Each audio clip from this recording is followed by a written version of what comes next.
সুপ্রভাত বন্ধুরা, আবার চলে এসেছি রূপকথার ভাণ্ডার নিয়ে ডালি সাজিয়ে। সময়তার রূপকথারা এই চ্যানেলে প্রত্যেক রবিবার আমরা যারা নতুন, আমরা যারা মন থেকে সজীব সবুজ, তাদের জন্য এই রূপকথার প্রত্যেক রবিবার এই রূপকথার ডালি সাজিয়ে নিয়ে চলে আসি।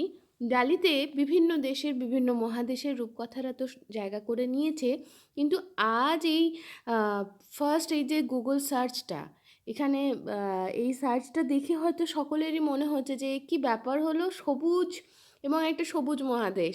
বলা হয় আমাদের মানুষদের যে আমরা হলাম হোমো সাপিয়েন্স, তো আমাদের পূর্বসূরি যারা, তারা মাইগ্রেট করেছিল, তারা আস্তে আস্তে যেখান থেকে ছড়িয়ে পড়েছিল। আমি এখন ভারতে আছি, যাই হোক, ভারতে একটা ব্লু ডট দেখা যাচ্ছে, সেটা হলো আফ্রিকা থেকে।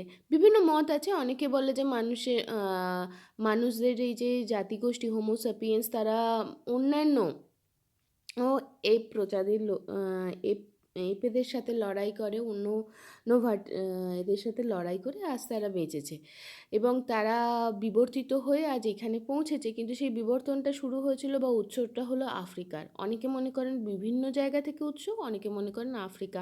তো আমি আফ্রিকাকেই মনে করতে ভালোবাসি এবং আফ্রিকা সম্বন্ধে আমাদের জানার কোনো শেষ নাই, তাই না? কিন্তু একটা মজাদার কথা আছে, লোকে বলে জানার কোনো শেষ নাই, তারপরেরটা ঋণাত্মক কথাবার্তা। কিন্তু আমরা সেই জায়গায় বলবো জানার শেষ নেই, কিন্তু জানতে শুরু না করলে সেই তো অজানাতেই পড়ে থাকবো আমরা, তাই না? তো চলুন বন্ধুরা, আজকে আমরা আফ্রিকা সম্বন্ধে নয়, আফ্রিকার আর বিভিন্ন দেশগুলোর মধ্যে যে রূপকথাগুলো প্রচলিত, তার একটা রূপকথা পড়ব। তো সেই অনুযায়ী যদি দেখতে হয় আমরা কোন রূপকথাটা পড়ব। কঙ্গো আফ্রিকার একটা দেশ। এখানে আমরা যে কাফরি দেশের রূপকথা বলছি, কাফরি এই শব্দটা কিন্তু আরবরা খুব ব্যবহার করতেন। এই কোন বই থেকে আমরা নিচ্ছি? রাজ্যের রূপকথা প্রথম খণ্ড, সৌরীন্দ্রমোহন মুখোপাধ্যায়ের লেখা। সেখান থেকেই কঙ্গো দেশের রূপকথা আমরা প্রথম পড়তে শুরু করব। তো কোন গল্পটা? আচ্ছা, আফ্রিকা মানেই তো উৎস, মাদারল্যান্ড অফ লাইফ, উন্নত বা উন্নত প্রজাতির জীবজন্তু, জীবেদের উৎস। এবং আফ্রিকা এখনও নিজের ওই গহীন অরণ্যভূমি, সেই মমতাময়ী রূপটি এখনও ধরে রেখেছেন। তাই জন্য আফ্রিকার রূপকথা মানেই আমরা মনে করতেই পারি সেখানে প্রচুর পশু পাখি হবে, প্রচুর গাছগাছালি হবে। তো আমরা প্রথমটাই পড়ি, বেড়াল আর ইঁদুর, এবং এটা হলো কঙ্গো দেশের একটা রূপকথা। তো আমাদের চলে যেতে হবে 137 নম্বর পেজে, পাতায়, পৃষ্ঠায়। তো কত দূর পৌঁছালাম আমরা দেখে নিই একবার। 16, এখনো বালকান।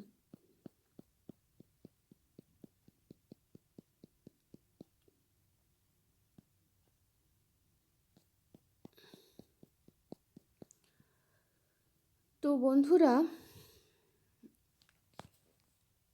আজকে আমরা বেড়াল আর ইঁদুর নিয়ে পড়ব। তো আমাদের নিশ্চয়ই টম অ্যান্ড জেরি মনে পড়ছে।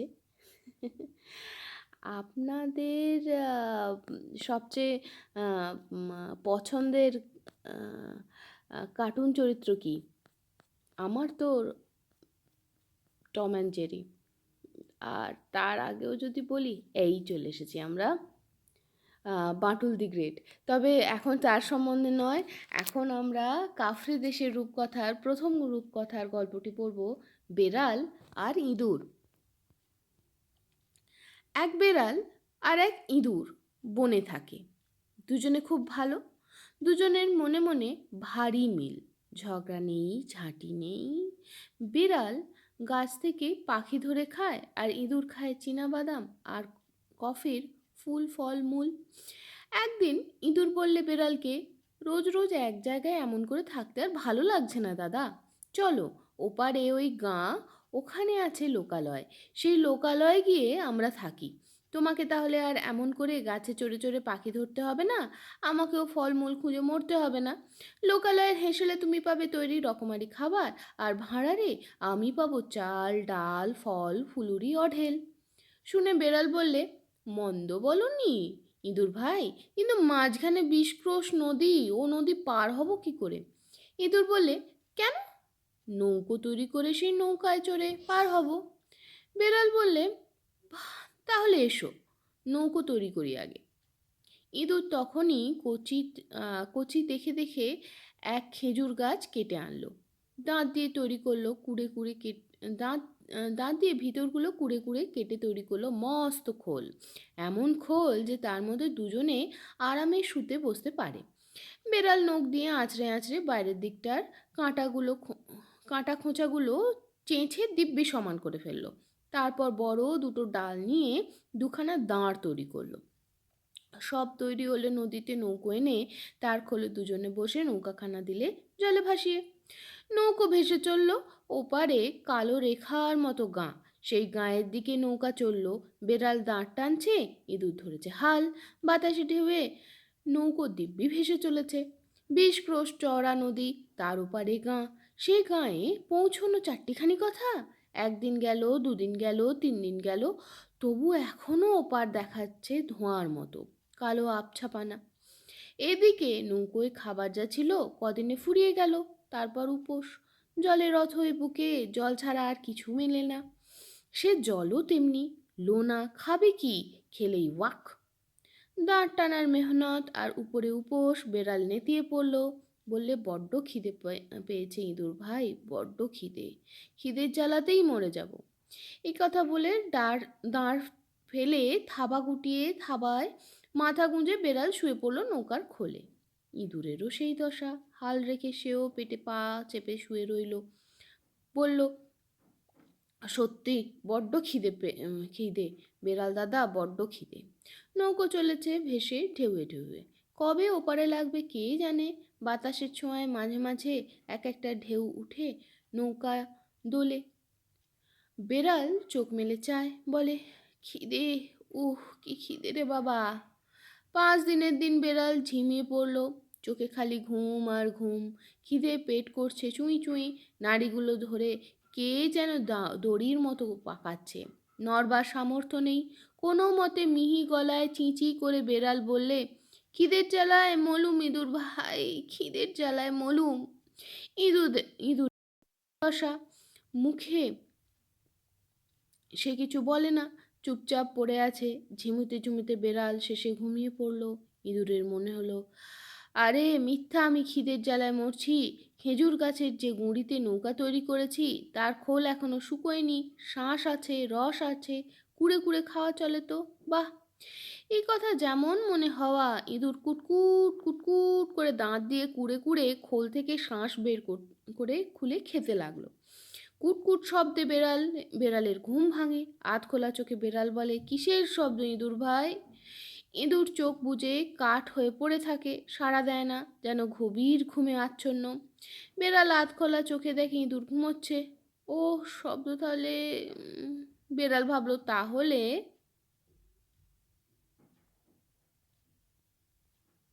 একটা সুন্দর ছবি দেখলাম বেড়াল আর ইঁদুরের। ঘুমিয়ে তাহলে ঘুমিয়ে আমি স্বপ্ন দেখছিলুম হয়তো। বেড়াল আবার চোখ বুজলো এবং চোখ বুজতেই ঘুম। এমন ঘুম যে বেড়ালের নাক ডাকতে লাগলো, ঘর ঘর ঘরর ঘর। বেড়াল অঘরে ঘুমোচ্ছে দেখে ইঁদুর আবার নৌকার খোলে দাঁত বসালো। নারকোল কোড়ার মতো মিষ্টি খেতে, চমৎকার লাগছে তার দাঁতের কুটকুট শব্দ। বেড়ালের আবার ঘুম ভাঙলো। বেড়াল ডাকলো, ইঁদুর। ইঁদুর এবার চুপ করে মরার মতো শুধু পড়ে রইল, নাক ডাকাতে লাগলো। বেড়াল ভাবলো, না, স্বপ্ন। বেড়াল আবার চোখ বুজলো এবং সঙ্গে সঙ্গে গভীর ঘুমে আচ্ছন্ন হলো। আবার তার নাক ডাকা শুরু। ইঁদুর আবার গুঁড়ি কুটতে লাগলো, কুটকুট কুটকুট কুটকুট।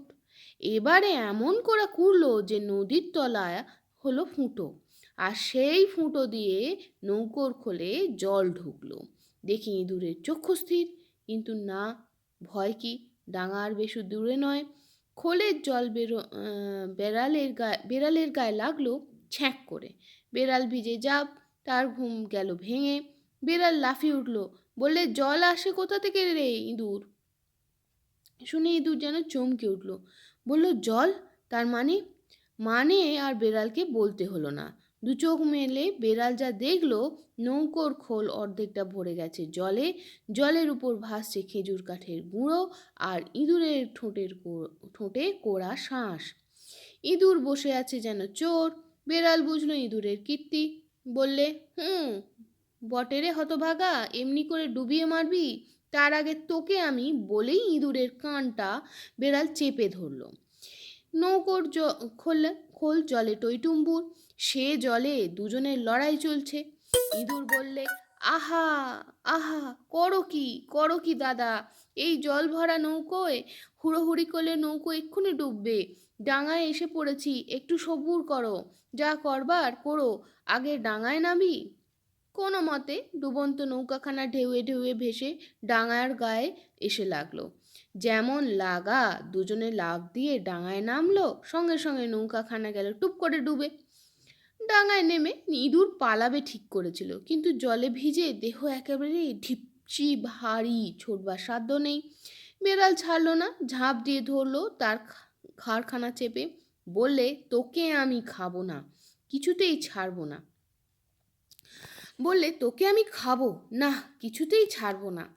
এত বড় দুশ্মন, আর একটু হলে জলে ডুবিয়ে মেরেছিলি। চিঁচি গলায় ইঁদুর বলল, খেও দাদা খেও, তার আগে একটু সবুর করো, ভিজে আমি ঢোল হয়ে গেছি, এখন আমাকে খেলে স্বাদ পাবে না। লোনা জলে ভিজেছি, ভয়ানক নোনতা লাগবে, আগে রোদে গায়ে জল শুকোতে দাও, তারপর খেও, হ্যাঁ খেও, তখন মজা পাবে। বেড়াল বলে, বটে, আর তুই সেই ফাঁকে লম্বা দাও। ইঁদুর বললে, এই ঢোলের মতো ভারী দেহ নিয়ে নড়বার সামর্থ্য নেই দাদা, লম্বা দেব কি? নিজেও ভিজে নেতা হয়েছ, রোদে আগে নিজেকে শুকিয়ে নাও, না হলে সর্দি হয়ে হেঁচে কেশে মারা যাবে। তাছাড়া জানো তো, মানুষরা স্নান করে গায়ের জল শুকিয়ে তবে খেতে বসে, তোমার লোমগুলো ভিজে গায়ে নেপটে রয়েছে, বুকে পিঠে জল বসেছে, আগে গা শুকিয়ে নাও, তারপর আমাকে খেও। বেড়াল ভাবলো মিথ্যা নয়, গা যেরকম জ্যাব জ্যাব করছে, গাটা শুকিয়ে নিতে কতক্ষণ বা সময় লাগবে।